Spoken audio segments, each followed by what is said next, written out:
こんにちは。行政書士社会保険労務士の小野です。中小企業経営のちょっといい話ということで動画をお送りをしております。今回はもっと詳しくということで、会社の秩序を守る正しい懲戒処分の仕方について解説をしていきたいと思います。雇用した従業員、中には問題行為を起こす人も出てくるかと思います。そんなような人に対して会社が懲戒処分をせざるを得ないというケースも出てくるかと思います。この懲戒処分ですけれど、手続きを誤ってしまうと逆に労働トラブルになる可能性もあります。正しい懲戒処分について知っていただこうというふうに思います。今回の概要ですけれど、まずは昨今の人手不足状況と問題社員の関係について見ていきたいと思います。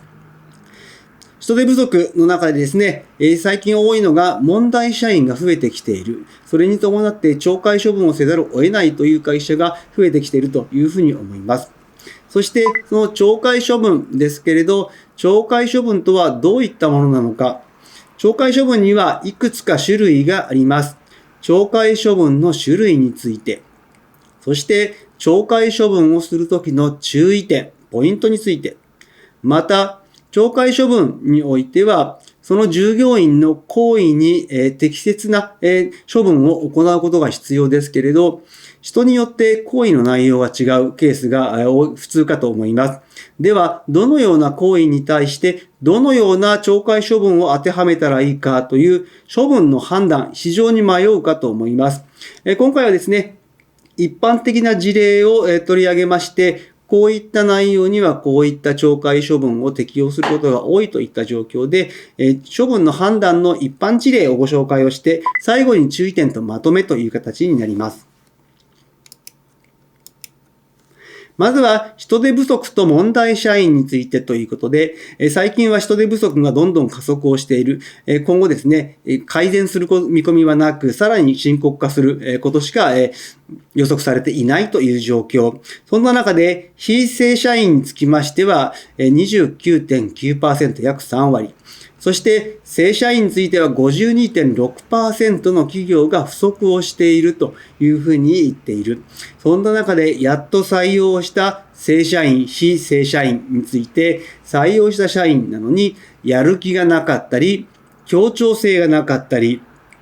当初話聞いていたパフォーマンスと違って思った以上にパフォーマンスが低かった。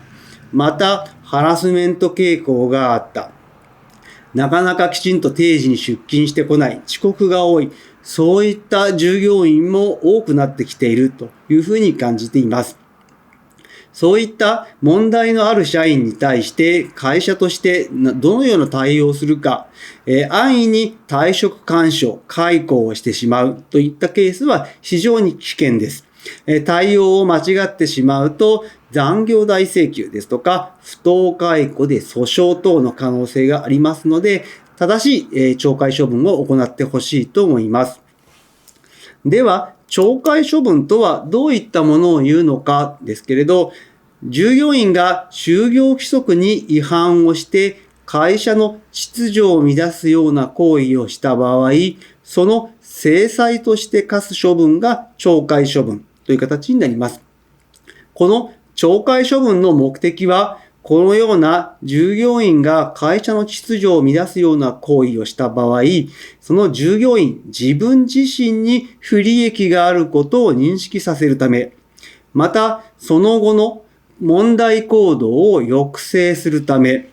またその従業員以外、周囲の方に対して処分を明確に示して会社の秩序を維持するため、様々な目的があると思います。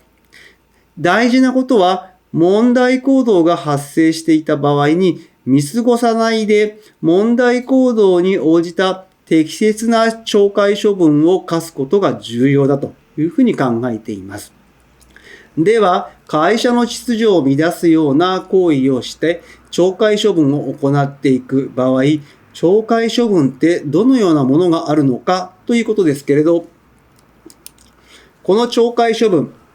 一般的には、重さの軽いものから重たいものまで懲戒処分というのがいくつかあります。まずは戒告、一番軽いもの。これはですね、文書または口頭により注意をするもの。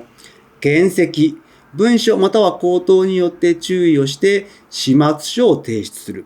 そして、減給、給与を減額する。出勤停止。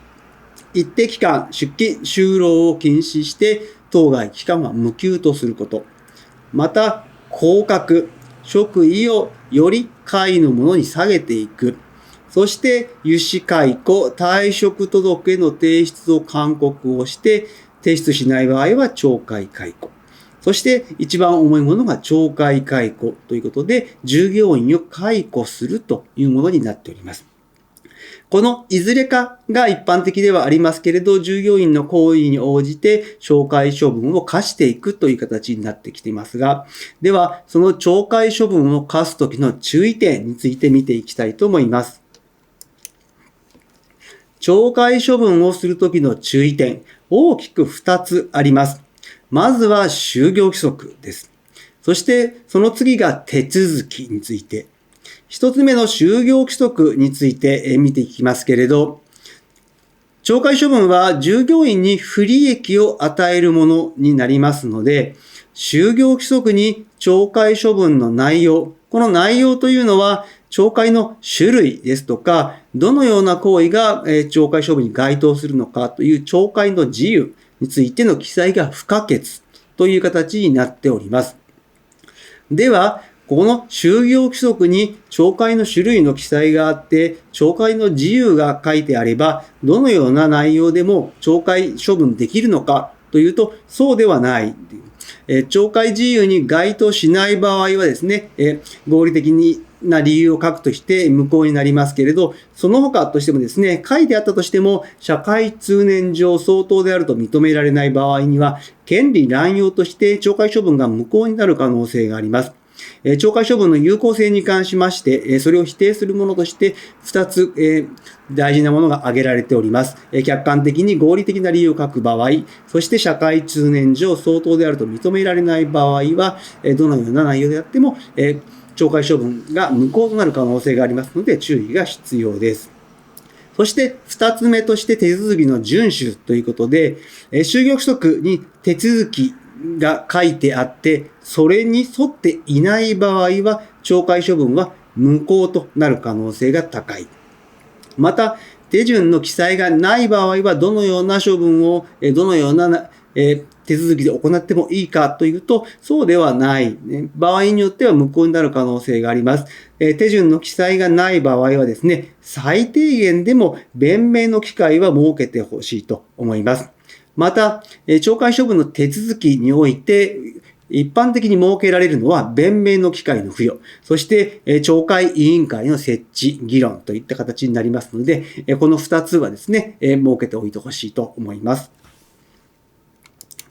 では、懲戒処分の判断ですけれど、どのような行為に対してどのような処分を課したらいいかということで、まずは考慮の事項ですけれど、考える判断材料としては、まずはその行為の動機ですとか、その結果どのような事象が起きたかといったところ、また行為に対しての故意や過失の度合い、その人の職責ですとか、行為が周りに与える影響、また過去どういった行動を起こしていたのか、そういった状況を踏まえてですね、懲戒処分を決めてほしいと思います。最近多いのはですね、パワーハラスメント、パワハラ、業務命令違反、そして情報漏洩ではないでしょうか。パワハラに関しましては、不法行為に該当するかしないかといったところですね。不法行為に該当するレベルなのかどうかといったところで懲戒処分の判断が変わってくるケースが多いですけれど、不法行為に該当するレベルだった場合はですね、出勤停止ですとか降格処分。それ以外の場合は戒告から減給で少し軽めといった処分が一般的に多いです。まずはですね、次に業務命令違反の場合ですけれど、業務命令違反の場合はですね、まずは指導をしていただくというのがまず大前提。その上で指導に従わない場合は戒告からの懲戒処分と。ただしですね、会社に大きな影響の与える配点命令などに関しての業務命令違反の場合は、指導というよりも、出勤停止や降格を課す場合が多いかと思います。また、情報漏洩、会社に与える影響等もありますけれど、この場合は非常に影響は大きいと考えますので、多くの会社では降格ですとか、諭旨解雇の可能性が多いというふうに考えております。そして最後に注意点とまとめですけれど、懲戒処分、今回ご紹介をしましたけれど、この懲戒処分は最終手段になりますので、適切な重さの懲戒処分を行ってほしいと思います。過去にその他の人に行った処分との公平性も重要です。まずはですね、懲戒処分を課す前に別の対応をしてほしいと思います。問題社員への7つの対処方法と予防という形で別の動画も作成しておりますので、そちらの方もご覧ください。また、最近よく多いのがですね、通勤手当の不正な届け出による懲戒というところもありますので、通勤手当、通勤ルートが違った金額を不正に、もらっていた、そういったケースも出てきますので、そういったケースもですね、懲戒の中に含めて検討してもらうと良いかと思います。